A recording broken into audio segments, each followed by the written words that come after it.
Hello friends, this is Shannon from the Craft Emporium again. Today I'm going to be talking about our new ornament looms. So you may have picked up one of our ornament loom kits. We created these in collaboration with Maria from A Needle Runs Through It. Right now we're starting with our Christmas tree kit, but we've got a couple more in development, and the hows and the techniques are pretty much the same for all of them, and the shape of them is different. These looms are not meant to be reused, unlike our bookmark looms and our mini looms and our rainbow looms, which are meant to be reused if you want.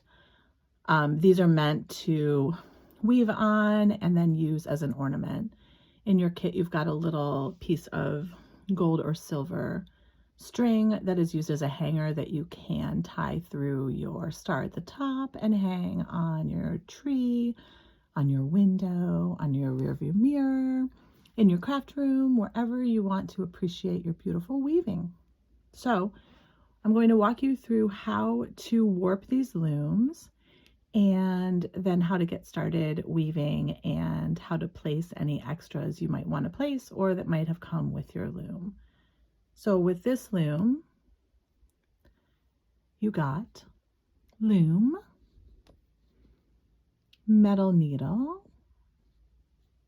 cotton warp thread, yarn for weaving, and you got some little extra ornaments to place on your tree.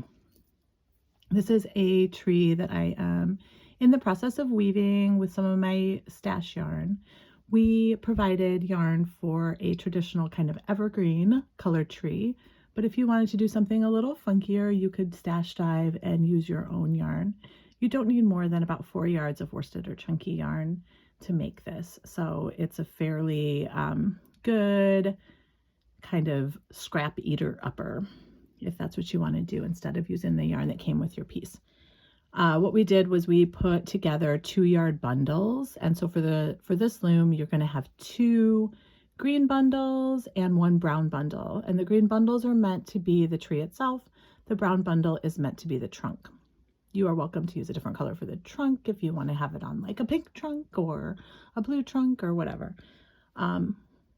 This is your loom. You can do whatever you want with it.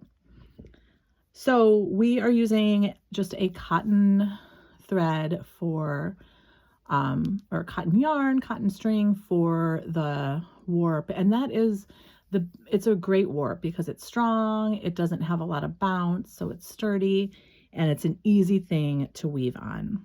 So to start your warping, you can use your needle and thread your cotton warp thread.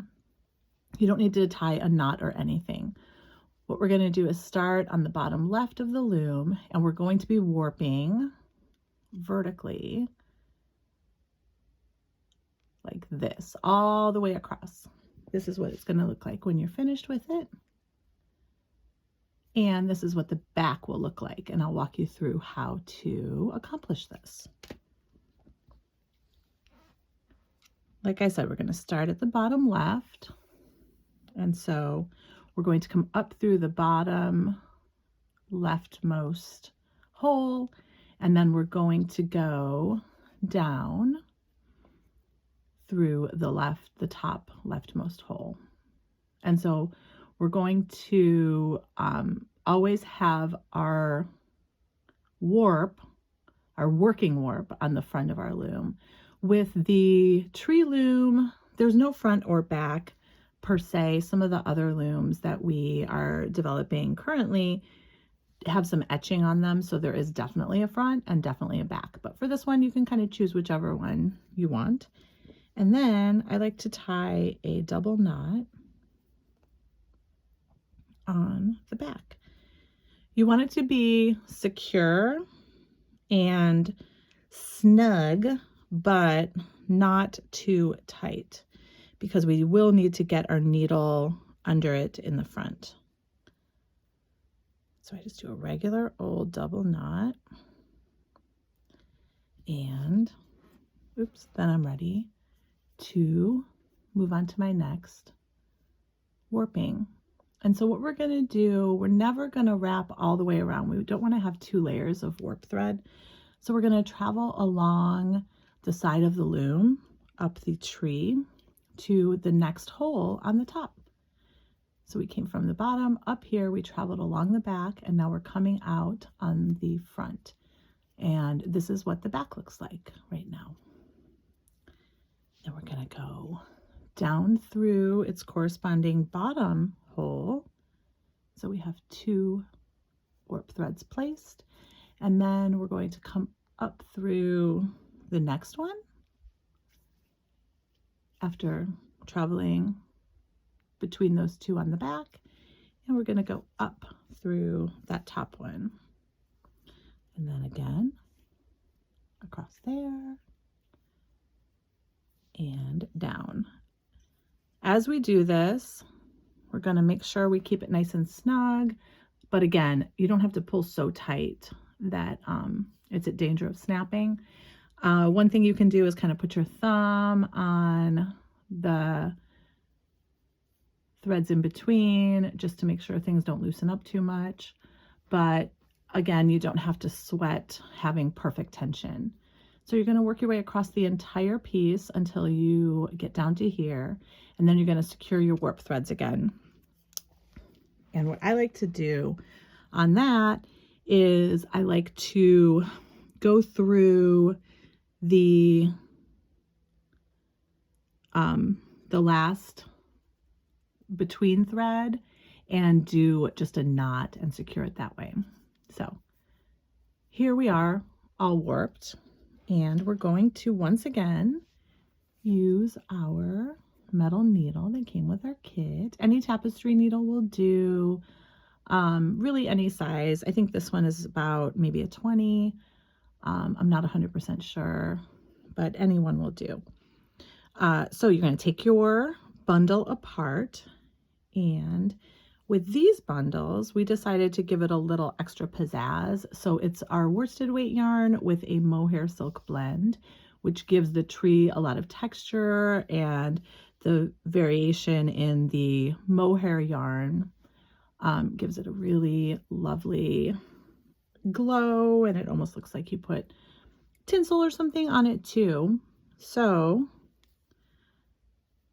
to get started, just thread your needle once more, and then send that needle through your first warp thread on the left side. You can take your yarn off of the needle for now because we're going to run this whole strand double. And so what we need to do is to get our tails matched up and pull the yarn through that warp thread until you have your yarn doubled.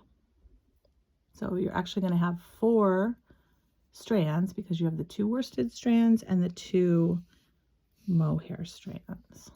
And then making sure we get all 4 of those strands in the eye of the needle, we're going to once again thread our needle, and then we can start actually weaving,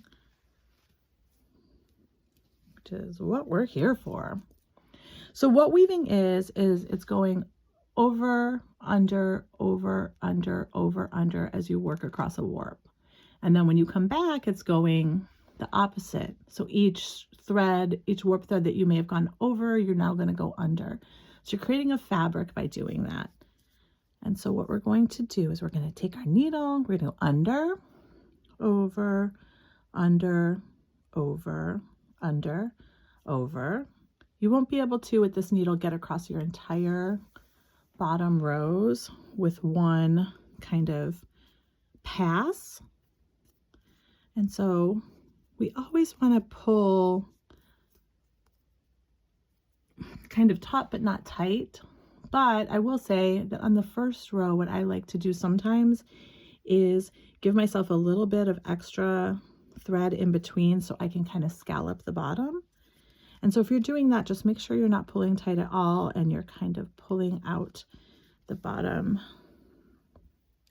strands as you go to kind of tug it down a little bit. So we've got a little bit of a scalloped bottom. we're doing over, under. And when we come to the end,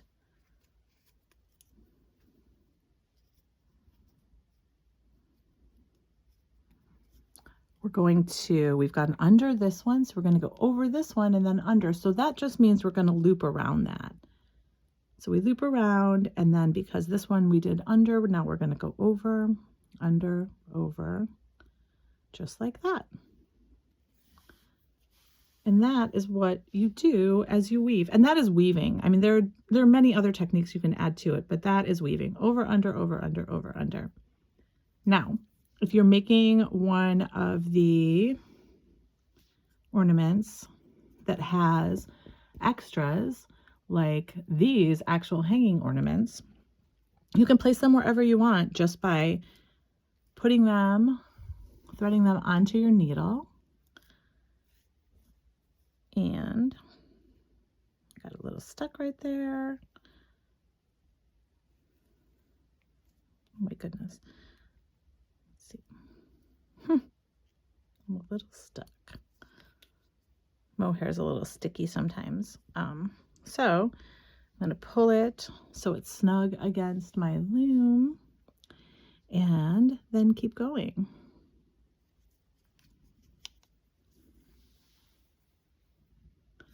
I will say when you're working with these little ornaments, make sure before you start your next row that the ornament hasn't sneaked over to the back, that it's still on the front, because it's going to be hard to pull it through once you have more rows created. So if it does kind of fall to the back, just make sure you push it back to the front. And then you can keep going. You can weave this densely, you can weave it tightly, kind of whatever you prefer.